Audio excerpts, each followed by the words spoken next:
Hello guys, তো আজকে আমি আবার চলে এলাম একটা নতুন ভিডিওর সাথে। তো আজকে আমি রান্না করব হাড় ছাড়া মাংস। হাড় ছাড়া মাংস মানে তো তোমরা সবাই বুঝতে পারছো, হাড় ছাড়া মাংস মানে হচ্ছে সয়াবিন।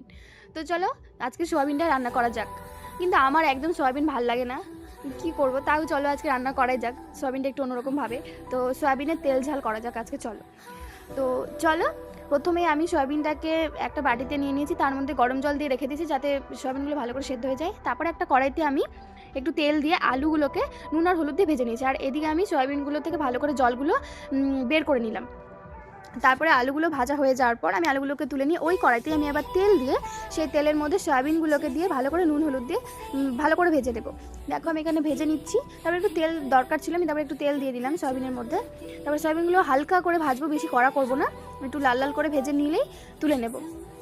সেই কড়াইতে আমি আবার তেল দিয়ে সেখানে একটা তেজপাতা, একটা শুকনো লঙ্কা মাছ বরাবর ভেঙে, আর 2-3টে এলাচ আর একটু জিরে দিয়ে ফোড়নটা রেডি করে, তারপরে সেখানে আমি এখানে কুচো করে রাখা পেঁয়াজ আর কুচিয়ে রাখা রসুন আর 2টো কাঁচা লঙ্কা চেরা দিয়ে ভালো করে সেটাকে হালকা করে একটু ভেজে নিয়ে তার উপরে আদা বাটা, টমেটো বাটা দিয়ে ভালো করে সেগুলো নাড়িয়ে চাড়িয়ে সেখানে একটু লবণ, একটু হলুদ গুঁড়ো, একটু লঙ্কার গুঁড়ো, জিরের গুঁড়ো দিয়ে ভালো করে মশলাটাকে কষাবো। মশলাটা একটু ভাজা ভাজা হয়ে গেলে সেখানে আমি একটু জল দিয়ে দিয়েছি মশলাটাতে, যাতে মশলাটা ভালোভাবে কষে যায় আর কি। তো জল দেওয়ার পর দেখো, জল দেওয়ার পর আস্তে আস্তে মশলাটা কষে গেলে সেখানে আমি ভেজে রাখা আলু আর সয়াবিনটাকে দিয়ে দিয়েছি।